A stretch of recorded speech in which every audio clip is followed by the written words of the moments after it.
back. WNST, Towson, Baltimore, and Baltimore Positive. We are positively at Far and Daughter. We're at Curio Wellness. We are in the beautiful Timonium, just south of Timonium Road and York Road. We are joined by Rock and Roll Hall of Famer Gina Schock of the Go-Go's and of House of Schock and of Dundalk.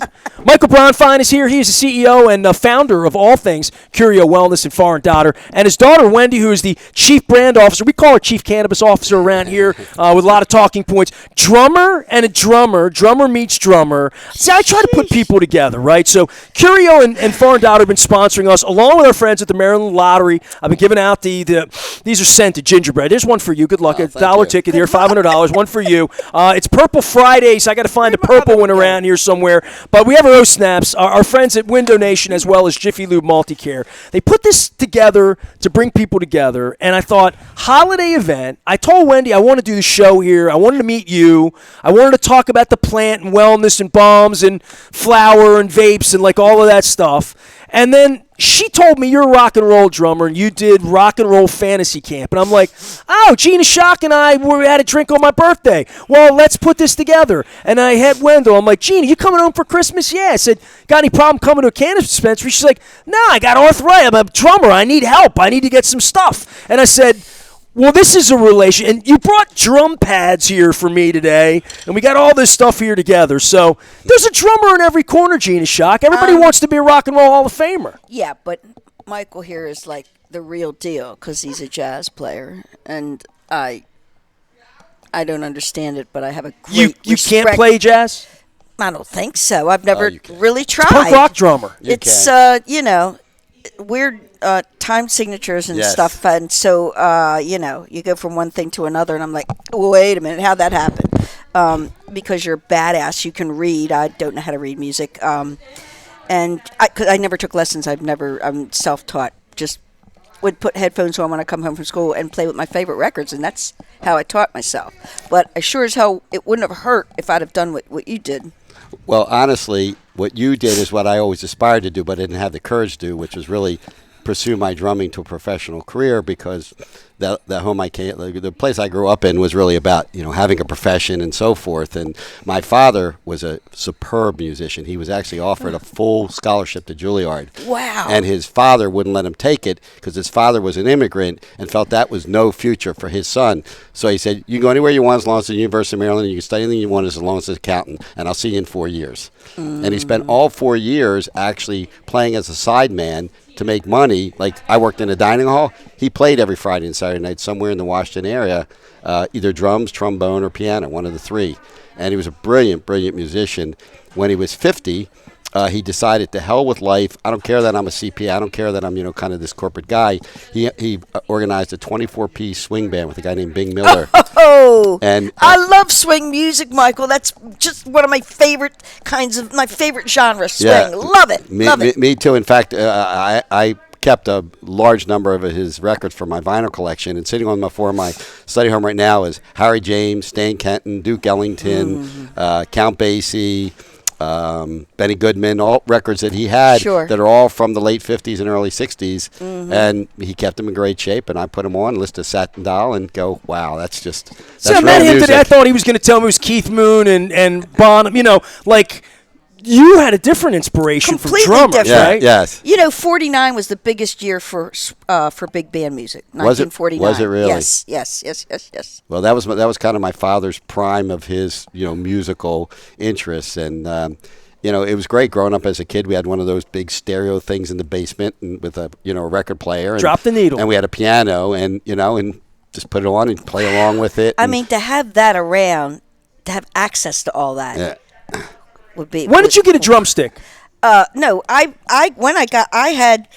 would save up my allowance and I would buy instruments. And I bought a bass and I bought guitar and took lessons for a minute, and I just couldn't deal with it, so I thought, I'll try drums. And so I bought them and I put the headphones on, and it was like it just happened. It just came out of my limbs and to the sticks and on the drum heads, and it was, this is what I'm supposed to do, because I don't have to think. My body just does it. Whereas, I can play guitar a little bit, play bass a little bit, play a little bit around piano, but I use those to write songs with. Right. But drumming was my calling for sure. That was my gift. Everybody's got a gift, at least one gift. Mine's talking. Yeah, and you're very good at that too, Hester. Yeah, Daddy. Yeah. Gina Schock's here, Michael Bronfein, Wendy Bronfein. We're at Far and Daughter doing the Maryland Crab Cake Tour. We have had crab cakes. I just want to make sure everybody knows. They're like, hey, why are you not doing the Crab Cake Tour? We had the Clean Cuisine and Jerry, so you can go listen to that. It was really good. I scarfed one down. Delicious. And, it was good. They're in Owens Mills, Yeah. Clean Cuisine. Go find them. You said something before we got so much going on here. Your kid drums and your fantasy camp and all of this stuff. But you mentioned injury. Johnny Allen's in the house of Schock from what I know. Yeah. Apparently he plays some drums. Yes. John's one of my greatest friends in the whole world, and they're playing tomorrow night. His original band, Child's Play, is playing at Soundstage. They're bringing all the original members together that are alive. Maybe tomorrow night we're going to do that. Taking them for some Italian food.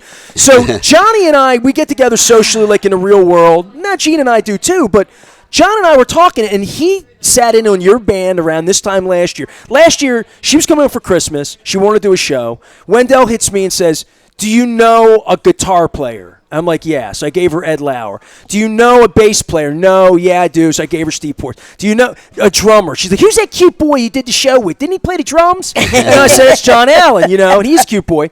He looks a little like Keith Urban, right? Oh, like, you bet. You see, she got a crush on him. So I've known Johnny forever, and she put a band together. So John hadn't played the drums because he sings in his bands now.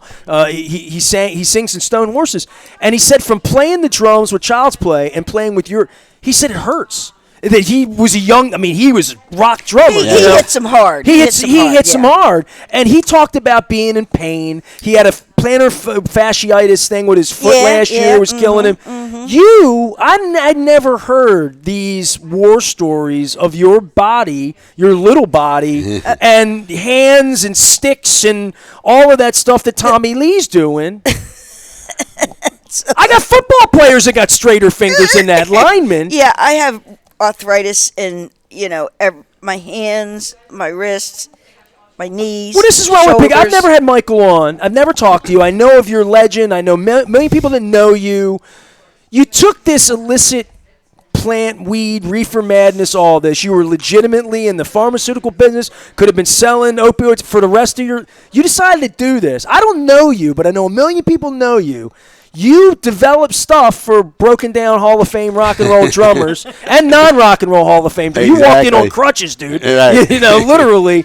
Talk about the science of this as though we're 12-year-old kids in Dundalk and they're telling us, don't smoke that, don't do this, it's bad for you, reefer, Nancy Reagan, all of that you're fighting uphill for. Me being here today, 10 years ago, if you would have said to me, I'd be sitting in a cannabis dispensary hosting a radio show in Timonium, I would have said, what jail cell would I be in, right? Like, literally. Right. It's about damn time. See, all right. See, that's what I'm talking. So, give me your story, because she doesn't know it, and I really don't know it. I've never asked you before. Well, the truth is when it was really Wendy's idea. I had no interest in it whatsoever. None. Go, Wendy. She has never told me this. No. She's being humble now. So I had retired from a private equity fund that I was running with some other people in 2012. And was happy, or somewhat happy, doing nothing down in Florida, managing our family investments, playing golf, and so forth. Because I thought, I've worked 70 hours a week for the last 50-some years. What was your business? Tell everybody your original business. Well, my original because our audience knows your business. Well, my original business was Neighbor Care Pharmacies, which we took from one store in Baltimore to the second largest provider of long-term care pharmacy and managed care pharmacy in the United States. We started in 80. And we sold it in 96, and I ran it for the large public company through 99, and then I decided to leave. But that's why I haven't heard of it in a long time. Yeah. It was a thing in the 80s and 90s. Everybody knew Neighbor Care. Yes. We had a very large retail division, but that was really the smallest part of our business. That was about a $100 million business. We had a $1 billion pharmacy company that operated in 39 states, providing pharmaceuticals to people in nursing homes and assisted living. It's called institutional pharmacy. And that business, like this one, what we focused on is how do we delight the customer? How do we help the patient who's sitting in that nursing home bed have a better life experience? And how do we help the nurse do it with greater ease and less administrative burden? And we came up with a lot of novel ideas. We used information technology long before anyone else did, kind of patched it together, and it allowed us to create great value for the customer, a great experience for the patient, and a lot of growth for our company. And so it was a great lesson, but it's always, for me, been about how do I create something disruptive? How do I innovate? I don't want to be part of any pack. That's not interesting to me. I want to lead the pack. And so in any business that I've been involved in, whether it's been software, whether it's been healthcare technologies, whether it's been my private equity firm, we kind of look out into the future and say, what's the landscape going to look like 5 years from now? And how do we build today what people are going to want 5 years from now in a way that gets us there before everyone else and allows us to then take that market-leading position and leverage it into more and more innovation. And that's exactly what we've done here at Curio over the last 6 years. So it's weed. It's illegal. It's 10 years ago. My daughter has an idea. They're doing it in Colorado. Maybe you should pick this up, Wendy. Yeah. I mean, like, how do you broach this over Thanksgiving dinner with Dad? Like, we're going to do this. It's federally illegal, but one day we'll be sitting in Timonium and it's going to be cool and I'll have a go-go shirt on, right? Like, literally, right? Yeah. Well, I mean, it happened fairly organically. So first, there was the law that passed here that said a program was coming, and I saw that as a news snippet and sent it over his way, like, this is interesting. But then, you know, we ended up in Colorado Memorial Day weekend of 2014. They had recently become adult use, so we saw what was going on. We already had that sort of back of our mind of what was coming to Maryland. Then there was a trade association for our industry had a conference the next month. I went back, did due diligence, came home, reported at the kitchen table. That from then on, it was lots of conversations with different people to say, you know, snake oil, not, do we go forward, do we not? And we really didn't have like a hard line moment where we said yes, no. It was just that incrementally everything kept pushing it forward until there was this sort of nights and weekends team that was from who it was us and our COO as well. And then we applied. A year later, we heard, and then that was August of 2016 that we were like a go. It feels like 5 minutes ago, August of 16. That's how long ago. It was a long time ago. But really the defining moment for me was a phone call I made to a friend of mine who at the time was the head of neuroscience at Hopkins, Dr. Solomon Snyder. Truly a genius, won the Albert Lasker Award, won the Jonas Salk Award, and came in as a finalist for the Nobel Peace Prize in 1973. Why? He discovered the receptors in the brain to which opioids respond. That's his claim to fame, and then he developed a lot of different drugs from that. And in fact, today at Hopkins, it's the Solomon Snyder Department of Neuroscience. And Sal retired last year, but when Wendy kept hocking me and sending me more data and telling me more of this, and when I'm like, I don't want to do this, I'm not interested in pot, right? And then finally, she's just, you know, I've raised 3 relentless children, which I'm very proud of. They have their father's persistence, which is, I think, you know, a great trait, but it's because I have it. But nonetheless, I said, you know what? There's somebody I know who just, he's so smart that he'll know exactly if this is BS or it's really something worthwhile. Mm-hmm. So I'll never forget, I was standing outside of the Bellagio Hotel in Las Vegas because I had gone there for a pharmaceutical convention, and I called Sal, and he happened to call me back as I was walking to get a cab to go back to my hotel, and we chatted. I said, Sal, I got a really kind of odd question for you, so don't think less of me when I ask you. He says, okay, what is it? I said, what do you think of marijuana? Just like that. He goes, this was exact words, it's a miracle plant. I said, what? He said, yeah. He says it's been vilified and falsified by the U.S. government for political objectives, but there's no truth to anything they say. It's not addictive, and it's when you get away from the psychoactive part of it, which is effective for pain attenuation, there are amazing little particles of something in there that we don't understand called cannabinoids, but they're very much aligned with the endocannabinoid system, which is kind of the control system in our body. And it was his belief that there was a tremendous symbiotic relationship between the evolution of this plant and the evolution of the human being, and that's why it had been used for 5,000 years in Eastern medicine for medicinal purposes. I mean, it's not like marijuana was new. You can go back to Japanese emperors who have notes in journals about how they used it for various ailments. And so once he said that to me, I'm like, if Sal Snyder thinks this is good, then maybe I ought to learn a little bit. And that led to a lunch we had, which turned into, hey, Sal, if I wanted to put together a company that truly was going to do research and discovery and develop products that would have benefits to humans. Would you help me? He said, I would. He said, in fact, I'll chair the committee and I'll help you recruit the other scientists. So that's what we did. We recruited 5 other world-class scientists. You can go on our website and see who they are. And my wife and I, who funded the investment and the due diligence, we hired them and started paying them before we won the license because we wanted to get ahead on the research. As it turned out, that probably wasn't necessary because since then we're the only one that does research. So it's not like we had any competitors to this day. I think there may be other companies in America that are spending the money that we're on basic science research and product development and clinical studies in cannabis, but I don't know who they are. I went over to your facility a couple weeks ago, and we're walking through, and it's like, I said it was like Dr. Pepper. He's a doctor, she's a doctor. I mean, it was just an amazing...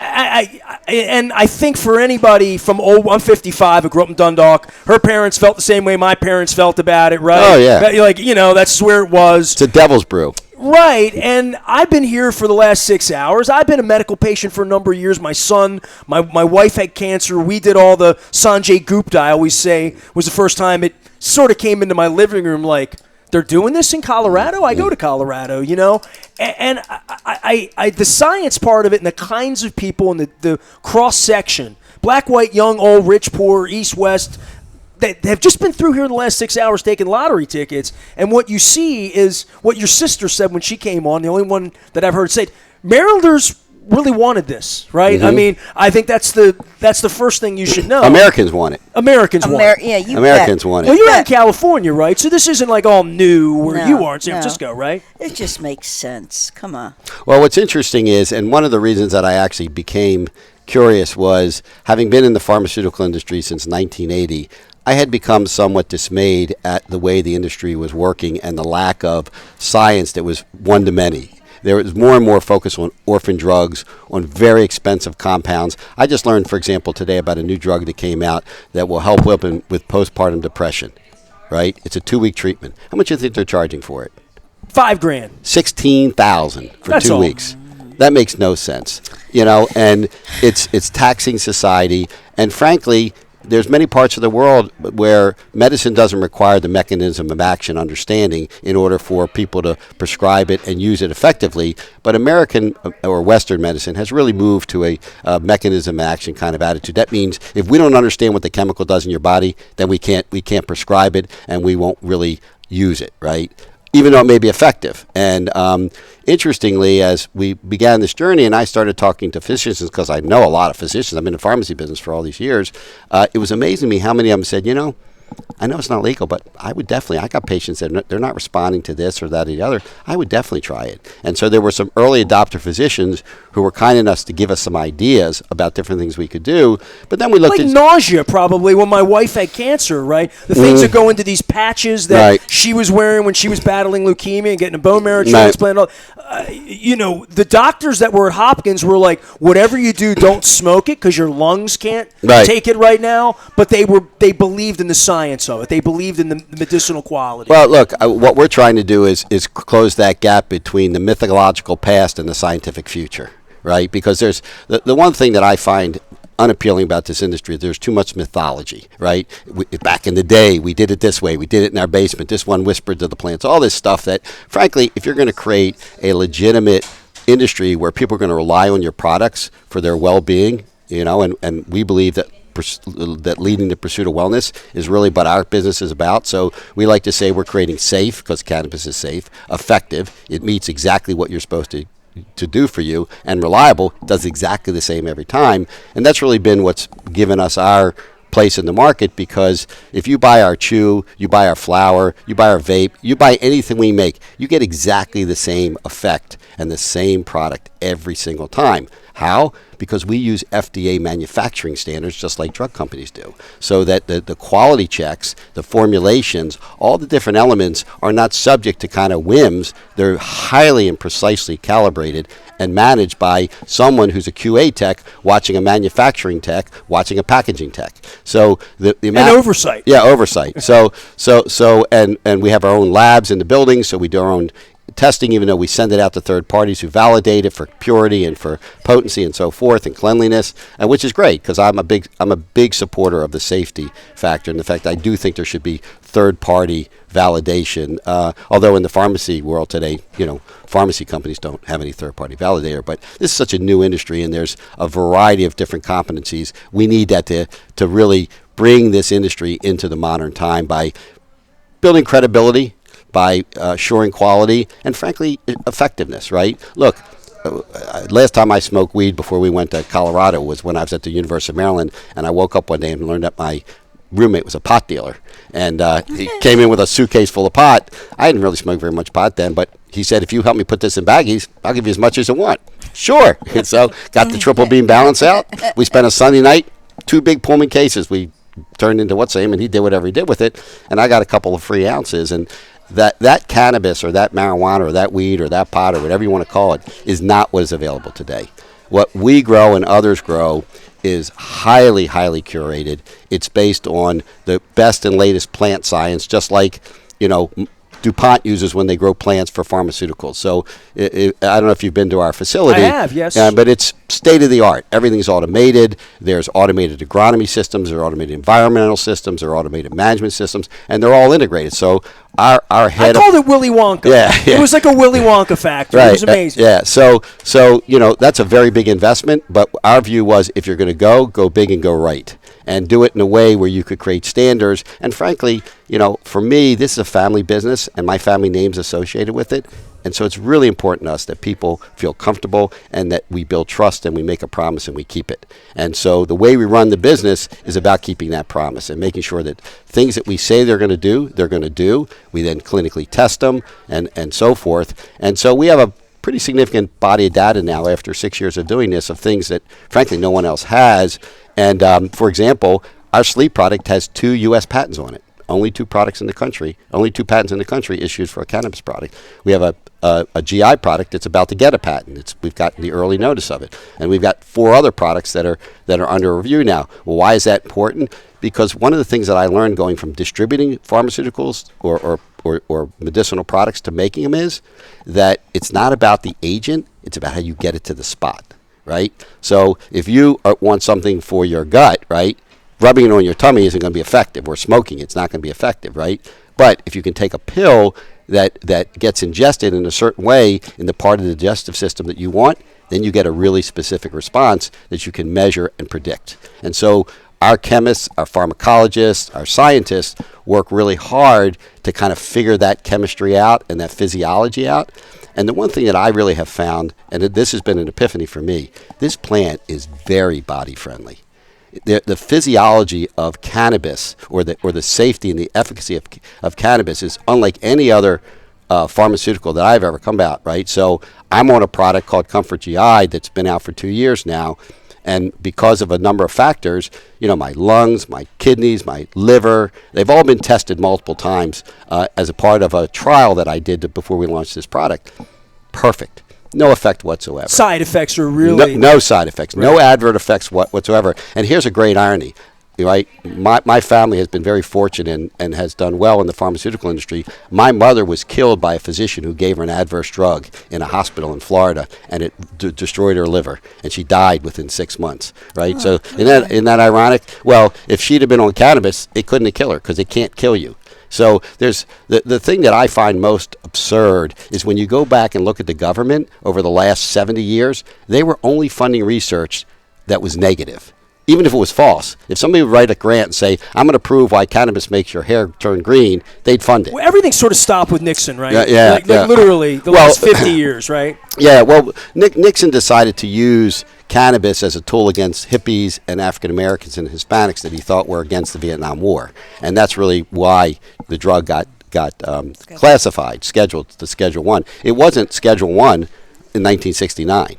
So a lot of the problems that were created by that move and his vindictiveness against that group because they weren't supporting him. And it just mushroomed from there. And then when you have the government lying about things, which they did, their scientists were providing fallacious materials. There were studies that were rigged.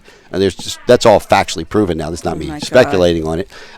It just created a different dynamic. And now we have just the opposite. We're about to announce a major research collaboration with a major university that's taken us years to get to, because not that they didn't want to do it, because they did, but we finally gotten to the point where the government is willing to let them do it without sanctioning them or threatening them or anything else. So we think there's going to be a significant acceleration in our research and our discovery and our new product portfolio over the next few years as we launch this. We're going to announce it probably in January. I can't say what it is now, but I've been working on this with my colleagues in our scientific group since 2018. So that's how long it took to go from people wanted to do research with us, legitimate research, basic science research, or other types of clinical research, to finally in probably February of 2024, we'll finally actually be able to do it. So we've been persisting here for 6 years and banging this drum, and fortunately these folks at the medical and the academic institution they've wanted to do it all along, but they've been stopped by somebody else, and we were able to finally get clearance, and so we're going to move forward. So I think we're at the precipice of a complete sea change in this industry. I really do. I think adult use will lead to more normalization as long as the industry is responsible about how they promote it and how the people who are using it promote it. Because, look, I think most people don't want to walk outside of a restaurant and smell somebody smoking a joint. It's just not attractive, and it's not social. You don't sit outside a restaurant with a bottle of wine with your bag on it, right? You just don't do that. So I think there's some social mores that have to become much more normalized, and the community that brought us here and whose shoulders we stand on, I owe a debt of gratitude, but I also think they need to think about strategically how we take this to the next level, and it's by making it more comfortable for people that it's not a stoner product. It's a great plant that has multiple ways to do it, and candidly, one of the things that I'm excited about is whether you're a recreational or what I call lifestyle user or a medicinal user, what you're really trying to do is improve your quality of your life. If you're a lifestyle user, it could be, I don't want to have a martini at the end of the day anymore. I want something that's going to relax me, take the anxiety down, but not make me inebriated, right? Hang me over. Right, or hang me over. Yeah. And has no calories, right? So we have the chemistry and the capability now to create those kind of formulations and those kind of products that are very specific to your need. And so our goal is really to understand what Gina needs for her arthritis or you need for whatever, and to then curate products that are exactly what you need, the way you need them, when you need them, including great flower that just you either use it because you think it's better for you for medicinal purpose, because there's a lot of people who are baby boomers who have been using illegal cannabis to fight pain and other inflammation. Not and even other knowing things. what they're getting in a bag. Right. Well, no, they knew to some degree because they figured out, they'll get a strain and it'll have certain attributes and they'll try it and they'll like it. They'll try another one and they'll go back to that one. So they use a kind of a sorting methodology. But the fact of the matter is why would you want to take something that's got a little bit of something in it that's going to help you when you could take something that has exactly in the right amount for your physiology, for your size, for your age, for your sex? Because we have that technology, we have that science today. We just haven't applied it to this, as Sal would say, the miracle plant. Michael Bronfein is here. Wendy Bronfein is here. Gina Schock from the Go-Go's, Rock and Roll Hall of Famer here. It's all brought to you by the Maryland Lottery, Win Donation, and our friends at Jiffy Lube. We're learning the balm side of this for you. My mind. Well, that's where you come in with this, where you're like, I'm in pain. Do you have something? You literally said to Michael before do you have something, right? Yes, we do. Here's the thing, is that I've tried CBD, and I don't have the right dosage of things, so I just stopped. Because either you get too high or what I want is something so that I can wake up every day and not be in pain. Mm-hmm. Every day I wake up, I'm in pain. Mm-hmm. Mm-hmm. And I've it's either been too much or didn't feel it at all, and and then I'd much rather be able to have something I could take, because I have a lot of stress in my life. Right. That I could use. Who doesn't today? yeah, but I'm a nervous person. Oh, are you? That's why I play drums. I was like, get the energy out and and do it in a positive way. Right. With this overload of energy that I seem to have. I love your energy, Yeah, yeah, but anyway, geez, this is just fantastic.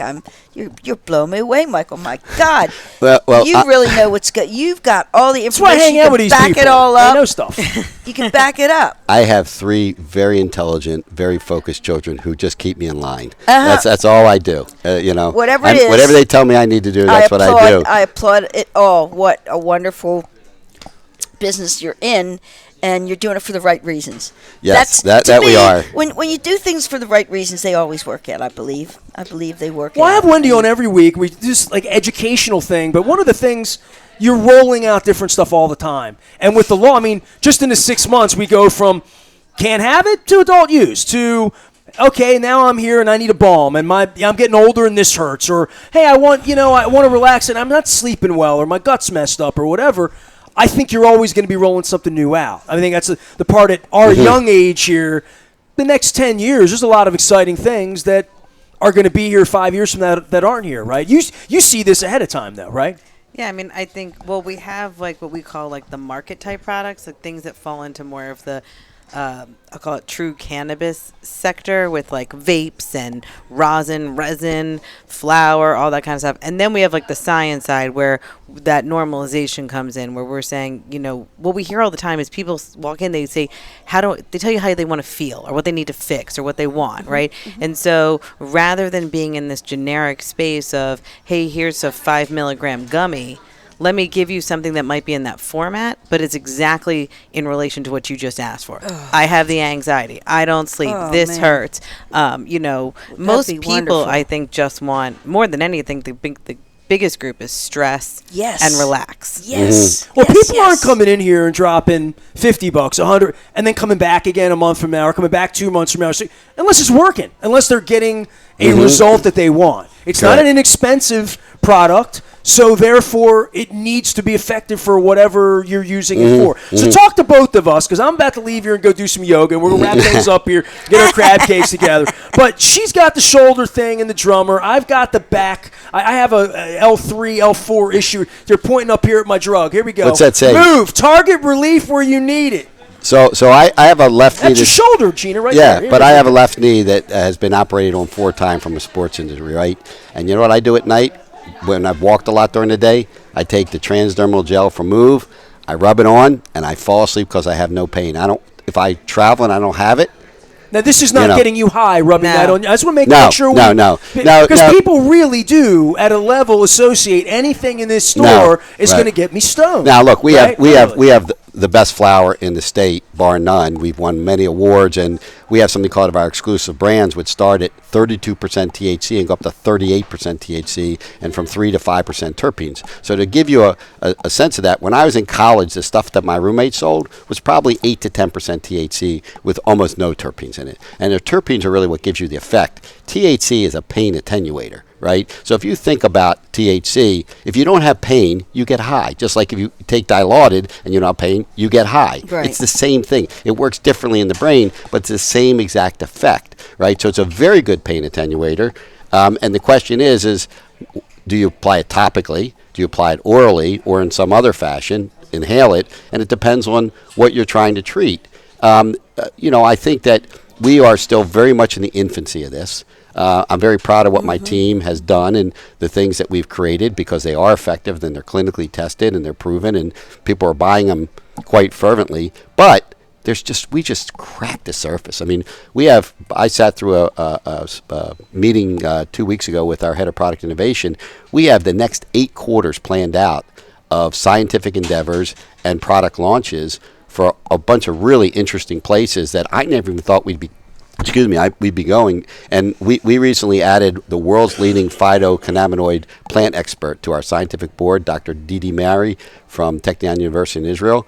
And when I interviewed him, I didn't really interview him. After he came on board, I called him to welcome him to the group, and I asked him, why he wanted to work with us when he's renowned. I mean, he is the rock star in phytocannabinoid means plant cannabinoids. That's what the cannabis plant is. And he has a 55-person research lab that has charted all of the cannabinoids. He's the only person in the world who's ever done that. And there's so many of, there's 167, but probably only about 60 of them are in quantities that they've even begun to understand. So there's a lot of work to be done just in understanding the genetics of the plant and its potentiality for human improvement. But I said to him, like, why would you come with us? You know, you speak everywhere. You're a big deal. He said, it's simple. He goes, I've spent the last X years in this lab trying to figure out how to apply this plant to help people's lives better. You're the only people in America that I've come across that are authentically and legitimately doing it. And so I wanted to associate my science with your applied science and your product development, which obviously was both music to my ears and very, very, very nice to hear. It's like having a free agent who wants, LeBron's available to come play for you. Exactly. Right? Literally, Exactly. So this is a good sports reference. Yeah. Even you understood that, didn't you? Yeah, I did. Think you Kinda. did, kinda. So it's very early in the journey, and I think that there's lots and lots to be discovered. I think there's lots of ways to improve the industry professionally and innovatively, and I think those are happening now. And I think the advent of adult use, which has opened up the market, has given the industry more capital to put against things like research and product development. Because when the medical market was here, it was a really small market. There's only 160,000 people in it, right? That's not a big market. Now it's 4.5 million in Maryland. Think about that, the difference between the two markets. So now, all of a sudden, your platform, your palette is much bigger. But somebody who was anti-weed could say, my shoulder hurts, I'm going to stop out and pick up a little something. They don't... No, I always talk to her about Bengay or about absorbing stuff that my dad threw on himself. I don't know whether the hell it worked or not, but this works. Oh, it absolutely works. Look, you can't get 2 patents on a product from the U.S. government unless the clinical data supports the delivery system of the patent, right?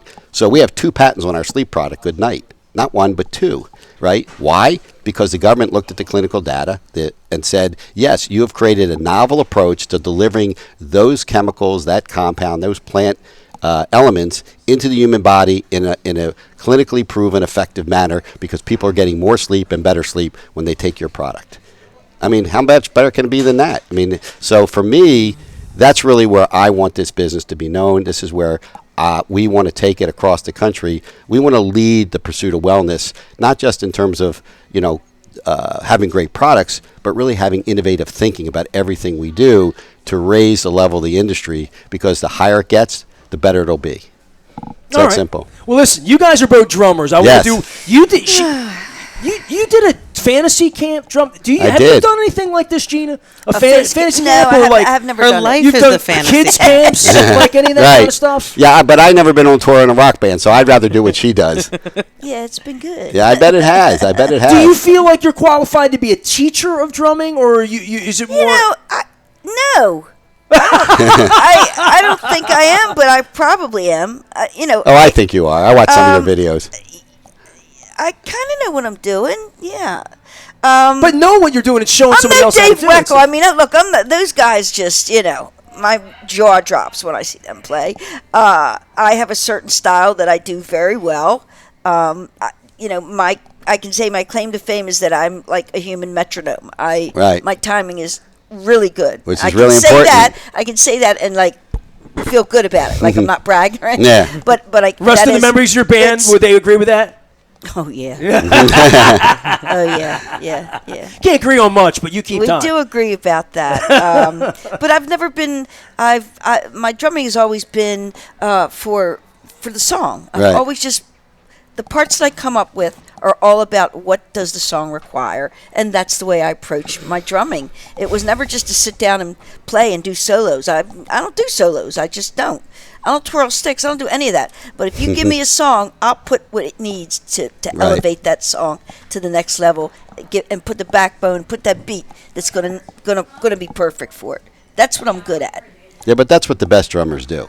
The best drummers augment the music. They don't kind of suffocate it.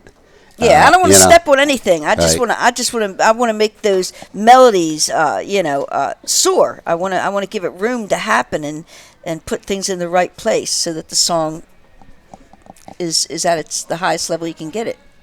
I'm gonna break it off here. Let you guys hang out and talk drumming. We're missing eggnog. Happy holidays. Yeah. Thanks for visiting with Hey, us and being I a got part of something this. to tell you. What do you got? You got I got news. one more thing. Breaking news. Well, actually, it's pretty cool, and it's about the Go-Go's. Okay.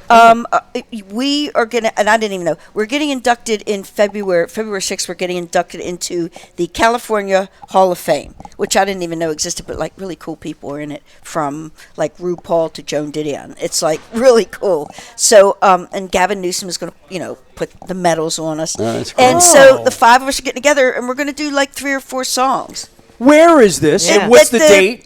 February 6th. But I'm not going to have a full kit. It's going to be acoustic, but somewhat acoustic electric. I haven't figured out.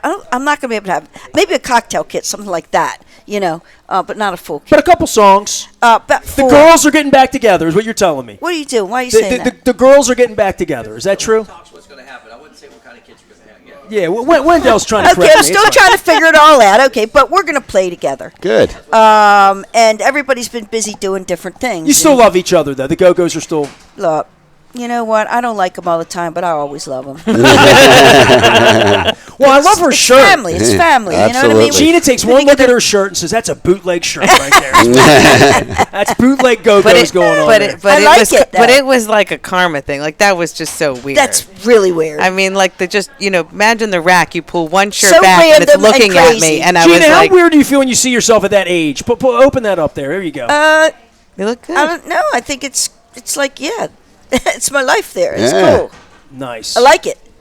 We got the beat. All right, we're going to Yeah. step out. We're going to take a break. I'm going to wrap things up here. We're going to be at Wise Markets on Monday. It's all brought to you by our friends at the Maryland Lottery in conjunction with Win Donation and our friends at Jiffy Lube Multi-Care. Our 25th anniversary is sponsored by Curio Wellness and Foreign Daughter. Lots of great things coming up leading up to number 1. You don't know this yet, but I've made the announcement today that I'm doing the biggest charity initiative in the history of my 39 years and 32 years of doing this in February. It's going to intersect with this Go-Go's California Hall of Fame thing, but I'll be telling more folks about that, and you guys are going to be a part of it too, and you're going to want to be a part of it. Great. Because we're going to feed people, and that's important in the middle of winter. So, Yes, it is. Wendy, appreciate you. Michael, a pleasure. You should let him come on once in a while. Okay. Don't just man. let him Yeah. come on every Wow. 10th segment, every 2 months. I should have I you just on. want to sit and listen to you. Yeah, I just want to hang You know. out, and we'll do some more drumming. And I love you, and thanks for buying me a drink on my birthday. You know, bet. Anytime I'm around. I got your crab cake. We're almost even. Yeah, we're even. Now, look babe. what I'm going to do. I know you're old and broken down and you're home and all, but I'm going to take you down to see Child's Play tomorrow night. Yeah, I You think got to I see might the do that. local guys Yeah, tomorrow. I think I would do that. Yeah. This is Why East is he looking at Baltimore. me? East Baltimore. No, see, Wendell's yelling, so we can't go tomorrow. We got other obligations. You're a rock and roll Hall of Famer. I forgot. got to get you on the schedule ahead of time. Well, thank you, and thank Wendell. Yes. And I appreciate you guys. The book's available for the holidays, yes? Yes, and my photos are yeah. available, and my new art on canvas. You got to see that thing What? where she's doing the art thing. Where do we find the art? What is he saying? I don't know what he's saying. He's not. He's I not can't right. hear you, We're gonna babe. take a break. I'm back for more. We're Foreign Daughter. It's the Maryland Crab Cake Tour. Thanks to Michael, Yay. Wendy, and to Gina. We're wrapping up. It's Baltimore Positive. Stay with us. Yay.